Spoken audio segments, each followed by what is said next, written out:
Hello everyone, welcome to the Rajasthan Adda 24/7 और स्वागत है आप सभी का आईसीटी टॉप 20 सीरीज के अंदर। बेसिकली ईएमआरएस के अंदर ये सब्जेक्ट आता है और इसके अंदर आप पूरे में से पूरे नंबर ला सकते हैं। चलिए शुरू करते हैं इस आज के प्यारे से सेशन को। अर्धचालक की चालकता।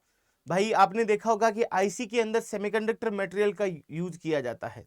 तो कोई भी आपके सेमीकंडक्टर है उसकी कंडक्टिविटी क्या होगी? ताप बढ़ने से घटेगी या टेम्परेचर बढ़ने से बढ़ेगी या अशुद्धि मिलाने से हमेशा बढ़ती है या अशुद्धि मिलाने पर हमेशा घटती है? तो देखो, कोई भी सेमीकंडक्टर है तो उसके अंदर आपके ताप बढ़ने से उसकी कंडक्टिविटी है वो क्या होती है? बढ़ती है। बाकी डोपिंग को लेकर के है जो घटना और बढ़ना दोनों चीजें ही आपको यहाँ पर देखने को मिलती है कि आप डोपिंग क्या कर रहे हैं, अशुद्धि क्या मिला रहे हैं उसके अंदर, उस पर डिपेंड करता है। नेक्स्ट क्वेश्चन है आपके पास में, जो आईसी के बारे में बात कर रहे थे उसका आविष्कार किसने किया? तो जेएस किल्बी नाम के साइंटिस्ट थे। बेसिकली जैक किल्बी भी बोलते हैं, जेएस किल्बी भी बोलते हैं। तो बहुत ही प्यारा सा क्वेश्चन है। वैसे थर्ड नंबर है, राष्ट्रीय इलेक्ट्रॉनिक नीति में इसमें से क्या 2019 में शामिल है? राष्ट्रीय इलेक्ट्रॉनिक नीति है, ये क्वेश्चन अच्छा क्वेश्चन है आईसीटी के रिगार्डिंग।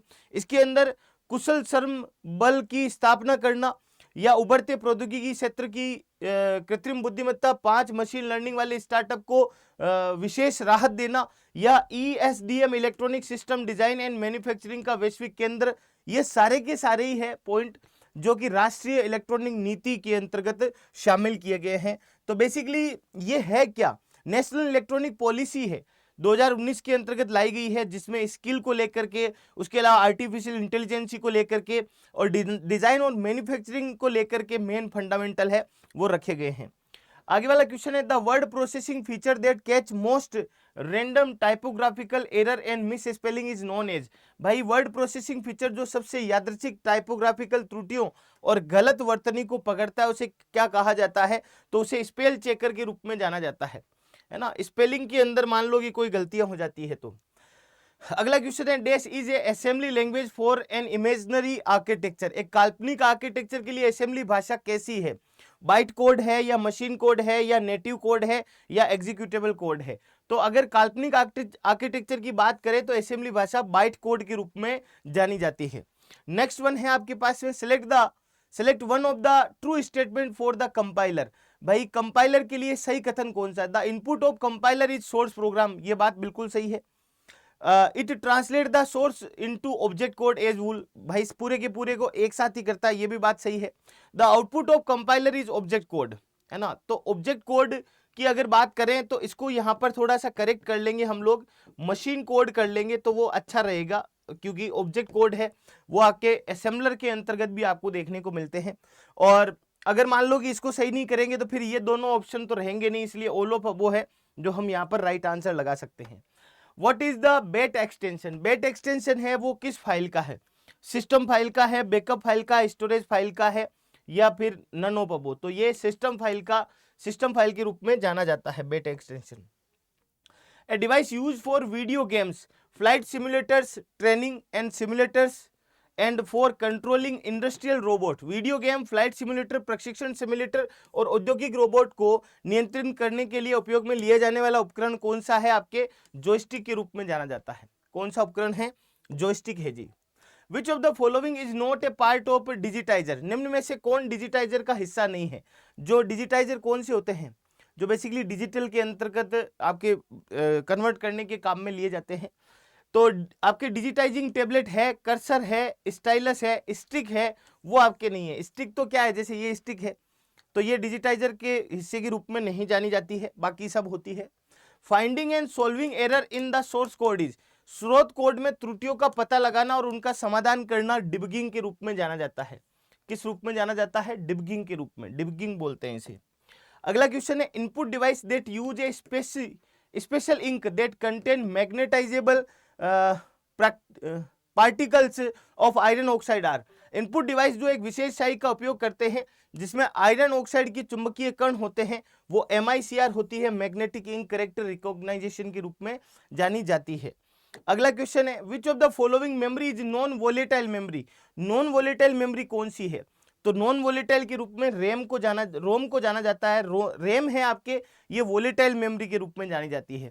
आप कंफ्यूज ना हो इसलिए मैं यहाँ पर लिख देता हूं, ये तो आपके वोलेटाइल मेमोरी है और ये जो रोम है ये नॉन वोलेटाइल है, नॉन वोलेटाइल मेमोरी के रूप में इसे जाना जाता है।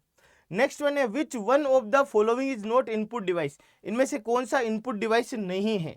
इनपुट डिवाइस कौन सा नहीं है, कीबोर्ड है, माउस है, स्कैनर है, स्पीकर है, वो आपके इनपुट डिवाइस नहीं है, ये आउटपुट डिवाइस के रूप में जाना जाता है। विच of the following device is use for gaming, gaming के लिए निम्न में से किस डिवाइस का उपयोग किया जाता है, तो जॉयस्टिक का किया जाता है या फिर गेम पैड का भी उपयोग किया जाता है। गेम पैड आपने सुना होगा, गेम पैड का यूज भी किया जाता है। विच of the following language was used in first generation computer, प्रथम पीढ़ी के कंप्यूटर में उपयोग में ली जाने वाली भाषा मशीन भाषा थी, कौन सी थी, मशीन लैंग्वेज के रूप में जानी जाती है। This device provide a means of communication between a computer and one, भाई ये पूछना चाह रहा है ये उपकरण कंप्यूटर और एक के बीच संचार का एक साधन प्रदान करते हैं, तो इनपुट आउटपुट के रूप में बेसिकली उन्हें जाना जाता है, जो कम्युनिकेशन के लिए बेसिकली यूज लिए जाते हैं। अगला क्वेश्चन है the language processor translate the program into object code as whole, भाषा प्रोसेसर प्रोग्राम का अनुवाद करता है संपूर्ण रूप से ऑब्जेक्ट कोड के अंदर। बेसिकली यहां पर अगर देखा जाए तो संपूर्ण तो कंपाइलर ही करता है, ऑब्जेक्ट कोड कहो चाहे मशीन कोड कहो एक ही बात है, कंपाइलर आपका बिल्कुल करेक्ट आंसर होगा। In which of the following computer generation vacuum tube were used, कौन सी कंप्यूटर जनरेशन थी जिसमें वैक्यूम ट्यूब का इस्तेमाल किया गया था, तो फर्स्ट जनरेशन थी जिसके अंदर वैक्यूम ट्यूब का इस्तेमाल किया गया था। आज का आखिरी क्वेश्चन है a basic element of data in a file, file में डेटा का एक मूल तत्व कौन सा है, तो वो फील्ड के रूप में जाना जाता है, मूल तत्व है वो फील्ड के रूप में जाना जाता है। अगर आप कर रहे हैं हॉस्टल वार्डन की तैयारी या अकाउंटेंट की या फिर आप लैब अटेंडेंट की, तो आप जुड़ सकते हैं हमारे पेड बैच के साथ में।